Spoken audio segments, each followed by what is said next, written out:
இந்த பெண்ணு புகார் வந்து பொய்யான புகார்னு வச்சுக்கோங்க.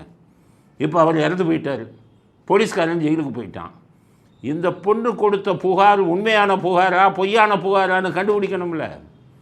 ஒருவேளை அது பொய்யான புகாராக இருந்தால் இந்த பெண்ணுக்காரில் நகையே இல்லைங்கிறதா விஷயமா இருந்தா, வெறும் 500 ரூபாய்க்காக தன்னிடம் சண்டை போட்ட அஜித்குமார் மீது நடவடிக்கை எடுக்க வேண்டும் என்ற பழிவாங்கும் உணர்வில் இந்த புகாரை கொடுத்திருந்தால் இந்த பெண்ணை கைது செய்யணும்.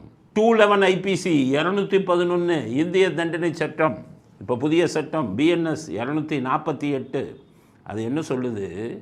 யாராவது ஒருவர் பொய்யான புகாரை ஒருத்தர் மேலே கொடுத்து அதனால் அவர் பாதிக்கப்பட்டிருந்தால் 5 வருடத்திலிருந்து 10 வருடங்கள் தண்டனைன்னு இப்போ சட்டம் வந்து மாற்றப்பட்டிருக்கு. முதல்ல 2 வருஷத்துலேருந்து 211 இந்திய தண்டனை சட்டத்தில் 2 வருஷம் இருந்து 5 வருஷம். ஆனால் புதிய BNS சட்டத்தில் 5 வருஷம் இருந்து 10 வருஷம் வரை தண்டனை. இதுக்கு அந்த பெண்ணுக்கு பொய் புகார் என்று நிரூபிக்கப்பட்டால் 10 வருடம் தண்டனை கொடுக்கணும். 10 வருடம் தண்டனை கொடுக்கணும். பாதிக்கப்பட்ட பெண் மாதிரி தெரியலையே, முகமூடி அணிஞ்சிட்டு வந்தவங்க பேட்டி கொடுக்குறாங்களே, இருந்தது உண்மை. ஆக மிகப்பெரிய VIP இதற்கு பின்னால் இருக்கிறார். அவர் அவர் சொன்னதை கேட்டுத்தானே அடித்திருக்கிறார்கள் காவல்துறை. அதனால தான் அவர் பேர் வரல. எஸ்பியும் அதனால தான் சஸ்பெண்டே பண்ணலை.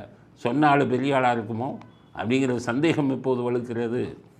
அதனால் நான் சொல்ல வேண்டியது, முதல் கட்டம் முடிஞ்சிருச்சு, அடுத்த கட்டத்துக்கு வாங்க. அந்த பெண்ணு மேலே என்ன நடவடிக்கை? 211 IPC 248 BNS பொண்ணை பிடிச்சி உள்ளே போடுங்க. 5 வருடத்துலேருந்து 10 வருடம் அந்த பெண்ணுக்கு தண்டனை வாங்கி கொடுங்க. அந்த பெண் இப்போ நிரூபிக்கணும் போலீஸில் அந்த பெண்ணு கையில் வந்து 10 சவரன் நகை காருக்குள் இருந்தது என்பதற்கு அந்த பெண் ஆதாரத்தை கொடுக்க வேண்டும். ஒன்று, எஸ்பிக்கு ஃபோன் பண்ணது சும்மா வெறும் IAS-ஆ, மிக முக்கியமான அரசியல் தலைவரா?